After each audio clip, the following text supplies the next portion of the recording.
few years ago, we were standing outside of Lowe's State stage door. A whole bunch of kids were waiting around. Sort of made our way through the crowd of kids who were waiting for the autographs and said, "Gee, kids, I'm awfully sorry, but I've got an awful lot to do. I'll see you after the show." Well, of course, the little girl was Judy Garland. And she had a lot to do. She's done a lot, and she's going to do a lot more starting October 16th. It's our pleasure to have in front of the microphone tonight Judy Garland to tell us about her plans for her opening at the Palace Theater here in New York. But before we do that, I'd just like to say hi. Hi. How are you? Fine. How was London, Judy?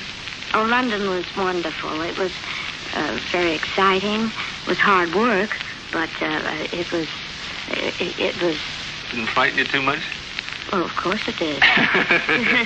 Scared the heck out of me. But it really was quite exciting.